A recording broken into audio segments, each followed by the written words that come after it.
E aí, pessoal, beleza? Vamos mergulhar direto numa análise fascinante hoje. O convite aqui é para todo mundo dar um passo literalmente através do espelho. Sabe aquele objeto super comum que a gente olha todo dia de manhã? Então, saca só, ao longo da história ele foi considerado muito mais do que um simples pedaço de vidro.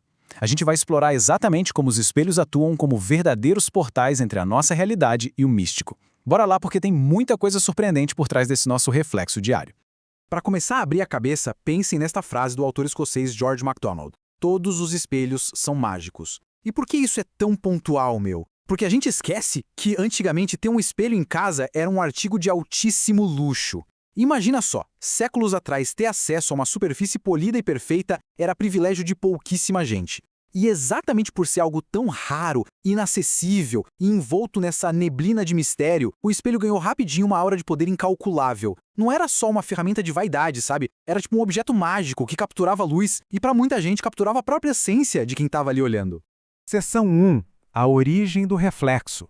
Olha que doideira essa etimologia, meu. A palavra especulação, que a gente usa o tempo inteiro para falar de pensamento abstrato ou mercado financeiro, vem do latim speculum, que significa literalmente espelho. E o mais interessante é o motivo disso. Na antiguidade, o ato de especular era a observação empírica dos astros, das estrelas, usando reflexos na água ou em espelhos rudimentares para proteger os olhos ou estabilizar a imagem do céu. E a coisa vai mais longe. A palavra em latim para estrela é sidus, o que deu origem à nossa palavra consideração, ou seja, contemplar os astros.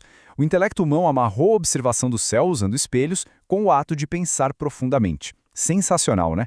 E justamente por capturar essa luz celeste, o espelho assumiu uma natureza dupla fortíssima nas mitologias. De um lado, ele atua como um emblema solar. A luz refletida é poder, é iluminação, a manifestação purinha da luz divina. No xamanismo siberiano, por exemplo, os espelhos captam a perfeição cósmica do Sol. Mas, em contrapartida, ele é simultaneamente um emblema lunar. Por que isso? Porque a própria Lua funciona como um espelho gigantesco refletindo a luz do Sol. Como um símbolo lunar, ele já puxa para a energia feminina, para a harmonia e também para a ilusão. É tipo aquela ideia da lua refletida na água, sabe? Uma imagem idêntica, mas que não dá para tocar. É a dualidade perfeita entre a realidade dura e a ilusão do reflexo.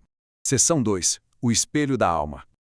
Vamos dar um giro por 4 perspectivas culturais muito ricas para ver como o espelho funciona, revelando verdades absolutas, sem espaço para máscaras. Primeiro, na tradição indo-budista, a gente tem Yama, o senhor do reino dos mortos. Ele usa o espelho do karma no julgamento final para expor as ações passadas de alguém sem filtro nenhum. Já no Japão, pelo shintoísmo, o espelho Kagami simboliza a pureza perfeita da alma, ocupando um lugar central nos santuários. Em várias tribos da Ásia Central e da África, é super comum o uso xamânico do espelho preso às roupas, funcionando como um escudo para desviar energias malignas. E, na tradição Sufi, existe um conceito belíssimo de que o coração humano é um espelho que precisa ser polido o tempo todo para conseguir refletir o que é divino. Percebem a linha que amarra tudo isso? O espelho sempre entra como esse instrumento de julgamento divino e de reflexão purinha.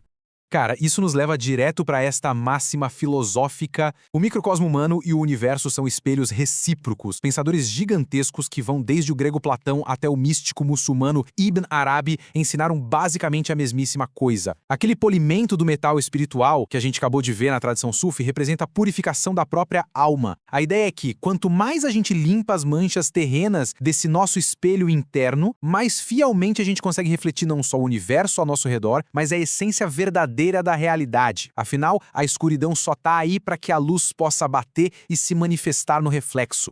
Seção 3. Magia nos contos de fadas. Agora, repara como a mecânica mágica dos espelhos funciona na literatura clássica. É fascinante ver como antigas crenças espirituais foram transformadas em puro folclore.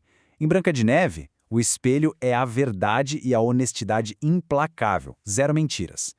Em Alice no País das Maravilhas, a parada já é outra. Ele atua como um portal físico. A Alice atravessa o vidro para cair num mundo de lógica totalmente invertida. Em A Bela e a Fera, a função é de vidência e conexão emocional. A Bela consegue ver o pai a quilômetros de distância, literalmente um FaceTime mágico, meu. E em A Rainha das Neves, do Hans Christian Andersen, o espelho traz a distorção e o caos. Criado por um demônio, ele faz tudo que é belo parecer horroroso. Essa estrutura literária mapeia perfeitamente como o espelho pode proteger, revelar ou até corromper de vez a nossa percepção. Mas aí vem um detalhe histórico que é simplesmente sensacional. O famoso espelho falante da Branca de Neve pode muito bem ter tido uma inspiração 100% real.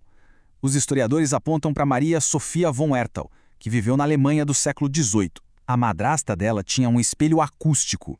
Cara, isso era uma tecnologia avançadíssima para a época, onde a acústica do material e do ambiente fazia a voz de quem falava ali perto ecoar de volta com muita clareza. A população local não entendia absolutamente nada daquela ciência sonora. Então, para o povo, aquilo era magia pura. Um espelho que respondia. Fala sério, muito da hora, né? Só que o imaginário popular também tinha um lado bem mais sombrio, focado na superstição. Existe um costume fortíssimo em várias partes do mundo, inclusive aqui no interior do Brasil, que é o ato de cobrir todos os espelhos da casa logo após um falecimento. A crença era de que, se o espelho ficasse descoberto, a alma da pessoa que partiu poderia ficar presa para sempre dentro daquele vidro. Isso reforça pra caramba aquela ideia ancestral do espelho não como uma superfície passiva, que só reflete, mas como um receptáculo ativo, quase que faminto por espíritos e por consciência. Seção 4. O portal para a realidade. Trazendo toda essa bagagem para a cultura pop moderna e para a filosofia contemporânea, não tem exemplo mais perfeito que o filme Matrix. A gente pode quebrar aquela sequência icônica em 3 passos bem lógicos. Quando Neo toma a pílula vermelha, o que acontece com o espelho do lado dele? Passo 1, o vidro sólido, frio e confiável, racha. Passo 2, a matéria se quebra e se transforma num líquido metálico bizarro. E passo 3, esse espelho líquido sobe pelo braço dele, consome o corpo inteiro e, descendo pela garganta, finalmente desperta a mente dele. O espelho deixa de ser aquele reflexo estático que mostra uma ilusão e se torna um mecanismo fluido, um transporte real de consciência. Ele deixa de ser a imagem para se fundir de vez com o próprio corpo do Neo.